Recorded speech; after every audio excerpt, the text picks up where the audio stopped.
পাণ্ডবেশ্বর ব্লকের বহুলা অঞ্চলে তৃণমূল কংগ্রেস কার্যালয় পাণ্ডবেশ্বর ব্লকের নবনির্বাচিত তৃণমূল কংগ্রেসের সকল পদাধিকারিকদের বহুলা অঞ্চল তৃণমূল কংগ্রেসের পক্ষ থেকে সম্মানিত করা হয়।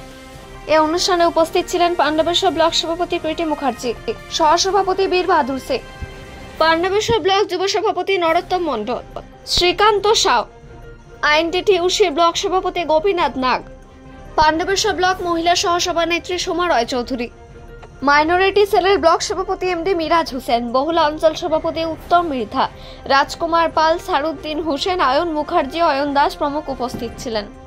পাণ্ডবেশ্বর থেকে অজিত মিশ্রা, রিপোর্ট নিউজে।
আমাদের মাননীয় মুখ্যমন্ত্রী মমতা বন্দ্যোপাধ্যায় এবং দলের সর্বোচ্চ নেত্রী মমতা বন্দ্যোপাধ্যায় এবং আমাদের সেনাপতি সর্বভারতীয় সাধারণ সম্পাদক অভিষেক বন্দ্যোপাধ্যায় আমাদেরকে যে নির্বাচিত করেছে, আমরা থ্যাঙ্কস এবং ধন্যবাদ জানাই তাদেরকে যে আমাদেরকে আবার কাজ করার সুযোগ করে দিলেন, যে আমরা আবার মানুষের কাজ করতে পারবো এবং দলের হয়ে কাজ করতে পারবো, সেটা সুযোগ করে দিয়েছেন, তার জন্য ধন্যবাদ।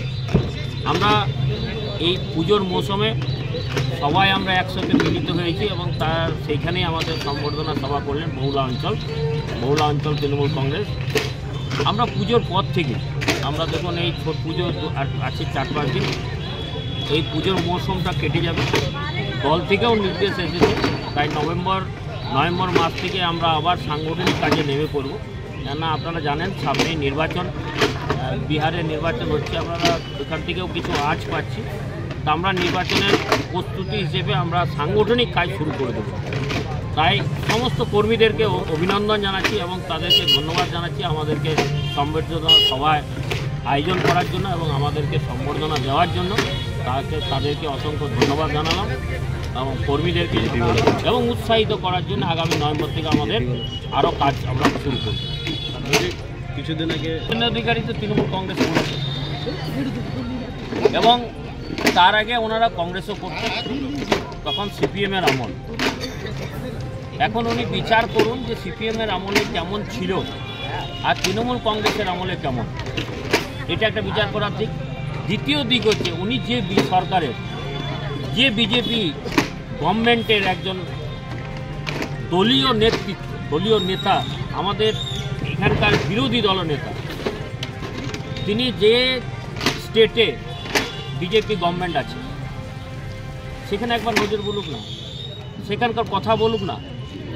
ইউপিতে কেমন চলছে সুরক্ষিত মহিলারা, বিহারে কেমন সুরক্ষিত চলছে, হরিয়ানাতে কেমন চলছে, গুজরাটে কেমন চলছে, মহারাষ্ট্রে কেমন চলছে। বাংলা তাই 1 নম্বর হয়েছে, মহিলা প্রশাসনিক দিক দিয়ে বাংলা 1 নম্বর হয়েছে। দিল্লি বলছে, ওদের সরকার বলছে, মুখে এখানে যাই বলুক না, নির্বাচন আসছে, যা খুশি বলতে পারে। বাংলার মতন মহিলা সুরক্ষিত কোনো স্টেটে নেই, আমরা দাবি করতে পারি। উনি দাবি রাজনৈতিক স্বার্থে নাও করতে পারে, কিন্তু আমরা জানি, ভারতবর্ষ জানে, ভারতবর্ষের মানুষ জানে যে बांग्ला सब থেকে सुरक्षित। काली पूजा तो निकल गया, काली पूजा तो 2 दिन पहले ही गया, काल विसर्जन था काली पूजा, परसों दिन काली पूजा था।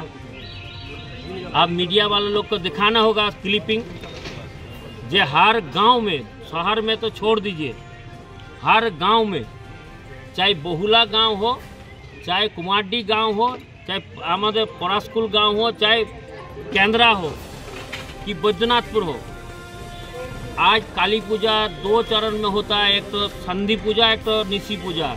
निशी पूजा है रात 10:30 बजे के बाद पूजा शुरू होता है, तो 12:30 बजे के 10:30 बजे के बाद पूजा शुरू होने से 1-1:30 बजे खत्म होता है और 1 बजे करीब पुष्पांजलि देता है। बांग्ला में कहावत है, तब पुष्पांजलि देके जो लोग निष्पक्ष रहता है, पानी नहीं पीता है पूजा का चलते, वो लोग पुष्पांजलि दे के घर में जा कर के पानी पीता है।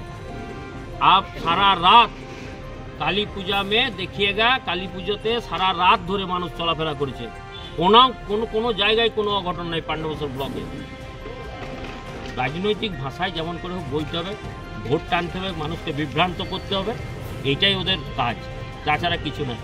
তো 2 দিন আগে কালী পুজো হয়েছে, সব মানুষ দেখেছে, তো বলুক না কোথায় কি হয়েছে।